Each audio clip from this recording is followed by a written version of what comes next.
Moreover, Josiah kept a Passover unto the Lord in Jerusalem, and they killed the Passover on the 14th day of the first month.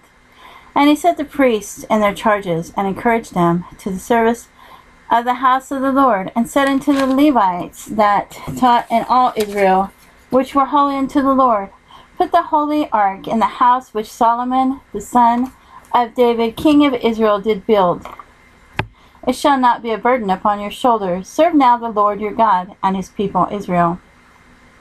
And prepare yourselves by the houses of your fathers, after your courses, according to the writing of David king of Israel, and according to the writing of Solomon his son, and stand in the holy places, according to the divisions of the families of the fathers of your brethren the people, and after the divisions of the families of the Levites. So kill the Passover, and sanctify yourselves, and prepare your brethren, that they may do according to the word of the Lord by the hand of Moses.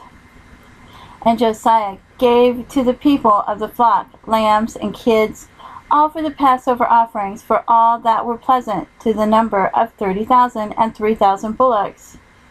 These were of the king's substance. And his princes gave willingly unto the people, to the priests, and to the Levites, Hilkiah and Zechariah and Jehiel, rulers of the house of God, gave unto the priests for the Passover offerings 2,600 small cattle and 300 oxen. Conani also, and Shemaiah, and Nathaniel his brother, and Hashabiah, and Jeiel, and Jozabad, chief of the Levites, gave unto the Levites for Passover offerings 5,000 small cattle and 500 oxen. So the service was prepared, and the priests stood in their place, and the Levites in their courses, according to the king's commandment. And they killed the Passover, and the priests sprinkled the blood from their hands, and the Levites flayed them, and they removed the burnt offerings, that they might give according to the divisions of the families of the people, to offer unto the Lord, as it is written in the book of Moses. And so did they with the oxen. And they roasted the Passover with fire according to the ordinances. But the other holy offerings sod they in pots, and in cauldrons, and in pans, and divided them speedily among all the people. And afterward they made ready for themselves and for the priests, because the priests, the sons of Aaron, were busied in offering and of burnt offerings and the fat until night. Therefore the Levites prepared for themselves, and for the priests, the sons of Aaron. And the singers, the sons of Asaph, were in their place, according to the commandment of David, and Asaph, and Heman, and Jeduthun the king's seer. And the porters waited at every gate, they might not depart from their service, for their brethren the Levites prepared for them. So all the service of the Lord was prepared the same day to keep the Passover, and to offer burnt offerings upon the altar of the Lord, according to the commandment of King Josiah. And the children of Israel that were present kept the Passover at that time, and the feast of unleavened bread 7 days. And there was no Passover like to that kept in Israel from the days of Samuel the prophet.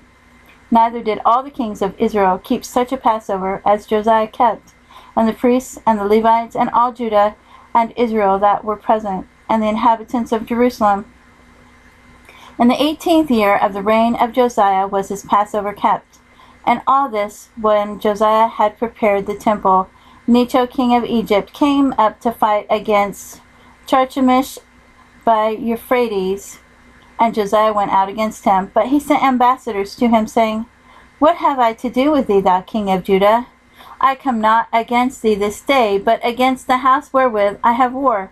For God commanded me to make haste, forbear thee from meddling with God, who is with me, that he destroy thee not. Nevertheless, Josiah would not turn his face from him, but disguised himself, that he might fight with him, and hearkened not unto the words of Necho from the mouth of God, and came to fight in the valley of Megiddo. And the archers shot at the king Josiah, and the king said to his servants, Have me away, for I am sore wounded. And his servants therefore took him out of that chariot, and put him in the second chariot that he had, and they brought him to Jerusalem, and he died, and was buried in one of the sepulchres of his fathers, and all Judah and Jerusalem mourned for Josiah. And Jeremiah lamented for Josiah, and all the singing men and the singing women spake of Josiah in their lamentations to this day, and made them an ordinance in Israel, and behold, they are written in the lamentations. Now the rest of the acts of Josiah, and his goodness, according to that which was written in the law of the Lord, and his deeds, first and last, behold, they are written in the book of the kings of Israel and Judah.